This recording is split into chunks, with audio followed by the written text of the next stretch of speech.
The most efficient way to input flight log information is to use the Advocate Flight Log tool. But if you still prefer filling out a flight log in a spreadsheet, we now have the Logbot to help you make sure that your spreadsheet contains all of the information that we need and that the information makes sense. Start by logging into logs.advocatetaxportal.com.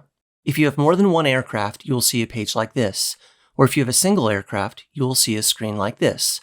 Either way, go to Tools and click on Logbot. Download our spreadsheet template and fill it in with your flight log information. There are two tabs in this Excel file, the Log tab, where you enter your data, and the Instructions tab, which can provide you clarification about what information belongs in each column. You can also see that several of the columns in this file provide pull-downs.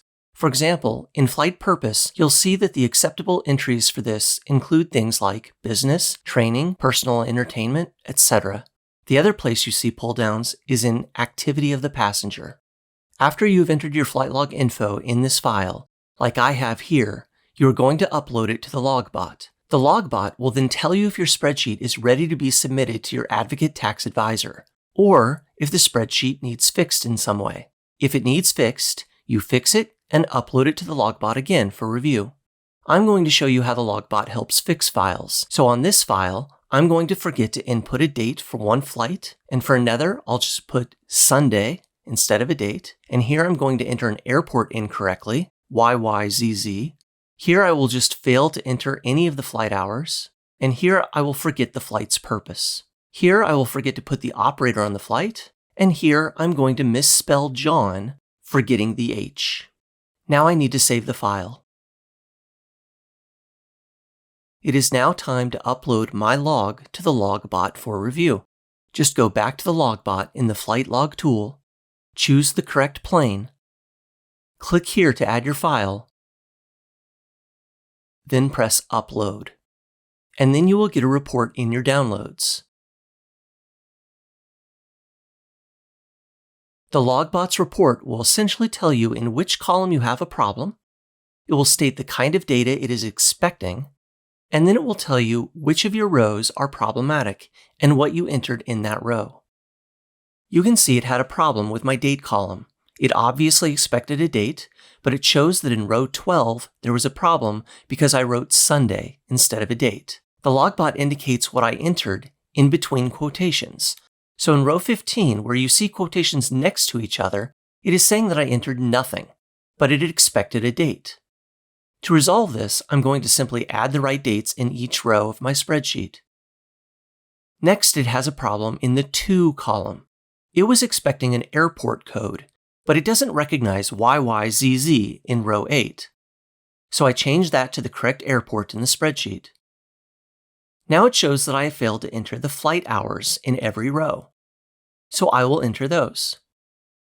Next, it has a problem in the flight's purpose column. In row 9, I entered nothing, but it expected one of these values. So I check my records and I see that it had a business purpose, and so I changed that in the spreadsheet. In the operator lessee column, I forgot to enter one in line 16. Now, I should point out that spelling things exactly correctly is important for our system.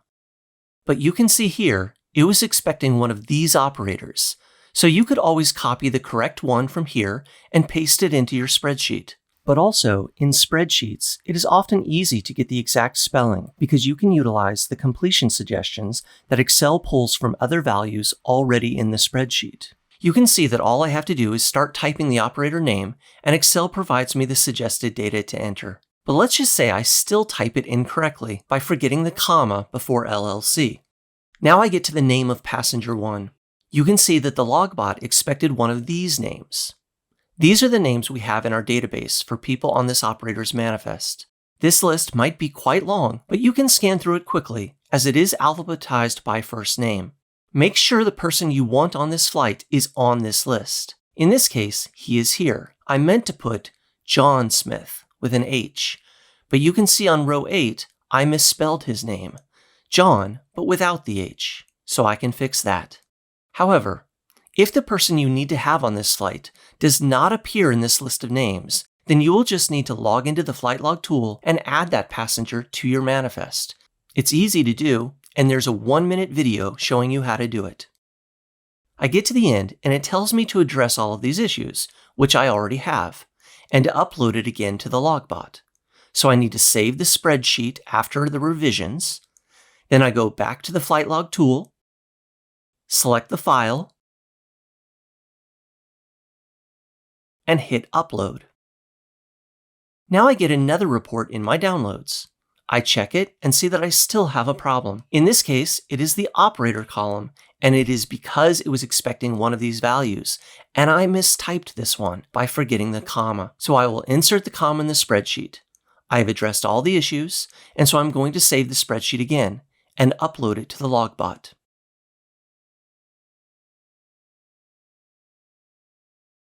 This time it was a success. And with all of these changes made, my spreadsheet of flight logs is now ready to be sent to my tax advisor at Advocate Consulting. It is still possible that additional errors will be found when we import your flight log, because our flight log tool will look for additional potential problems.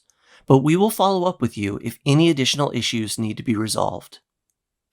Thank you for watching. If you need any help, please let us know.